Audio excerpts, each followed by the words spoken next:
আপনাকে। আমার কথা শোনেন, আমরা কথা শোনেন। আমরা আমাদের ডিপ্লোমাদের উপর টিয়ার শেল নিক্ষেপ করেছে। আমরা এই দাবি থেকে তুলে ভালো পিছাবো না। টিয়ার শেল নিক্ষেপ করার সাহস পায় কিভাবে? আমার কথা শোনেন, কথাগুলো শুনেন স্যার প্লিজ। স্যার ঢাকায় আমাদের ভাইদের উপরে টিয়ার শেল নিক্ষেপ করা হয়েছে স্যার। আপনারা বলছি দিনাজপুরে আপনাদের এই যে শান্তিপূর্ণ পরিবেশ, আমার ভাই ঢাকায় আহত হলো কেন এর বিচার চাই, যাতে আমরা জবাব চাই। আমার কথা শুনেন, আমরা আপনাদের কথা শুনতে স্যার। আপনি সামনে আসেন, আপনার সাথে কথা বলি একটু। আসেন ভাই, সামনে আসেন ভাই, সামনে আসেন। দিনাজপুরে তো শান্তিপূর্ণ পরিবেশ, আমরা আপনাদের সাথে কথা বলেছি, 2-3 বার কথা বললাম। এখানে পরিস্থিতি খারাপ হচ্ছে না। অন্য এক জায়গার জন্য আমরা কেন আমাদের জেলার আমাদের এলাকার পরিস্থিতি খারাপ করবো? আমরা করতে ইচ্ছুক, আমাদের ভাই স্যার। অবশ্যই এটা তোমাদের এলাকা, এটা আপনাদের এলাকা, এটা এই এলাকার পরিবেশ, এই এলাকার যে জনদুর্ভোগ, এটা কমানোর দায়িত্ব আমার, আপনাদের দায়িত্ব। অবশ্যই সবাই ভাই, আমরা আপনাদের সাথে আছি। আমি আপনাদের কাছে একটা রিকোয়েস্ট করব, শুধু ইন্টারসিটি 2টা ট্রেন আছে। আমি বলি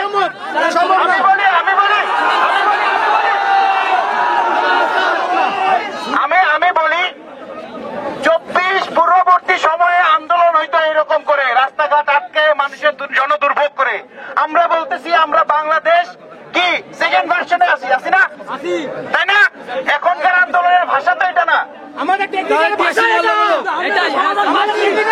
এটা। এখন দেখেন, আমরা হয়তো ছোটখাটো কোর্ট যারা, তারা রাস্তায় চলে আসতে পারি।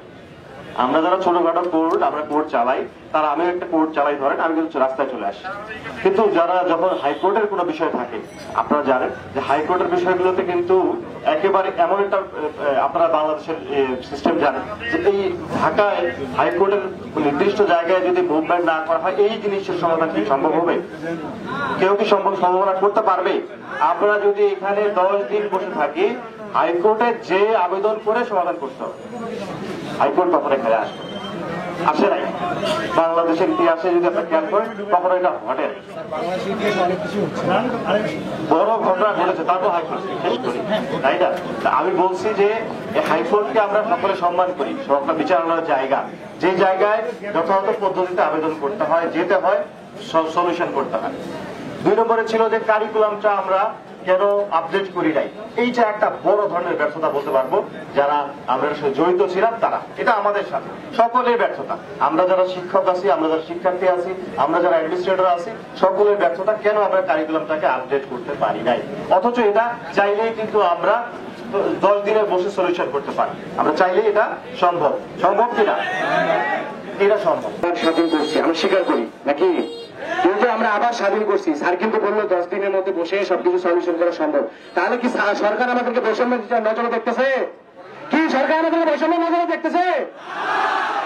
সরকার 10 দিনের মধ্যে যদি বসে সবকিছু সলিউশন করতে পারতো, তাহলে আমরা এই কয়েক মাস ধরে, এই 21 সালের নিয়োগ, এটা 21 সাল থেকে আমরা আন্দোলন করে আসতেছি, এখন পর্যন্ত কেন তাদের চোখে পড়তেছে না? আমাদের সহযোদ্ধা বৈষম্য ছাত্র আন্দোলনের ভাইদেরকে উদ্দেশ্য করে বলি, তারা কেন আমাদেরকে নিয়ে কোনো কথাবার্তা বলতেছে না? তারপর আরেকটা বিষয়, এই যে লং টার্মের বিষয়গুলো, বসাবসির বিষয়গুলো, এগুলো কি আমরা করি নাই? আমরা স্মারকলিপি দিছি, আমরা ডিসি অফিসে গেছিলাম, আমরা তাদের সাথে কথা বলার চেষ্টা করেছি, তারা আমাদের কথা কর্ণপাত করে নাই। তাহলে এখন কেন আমরা শুনবো?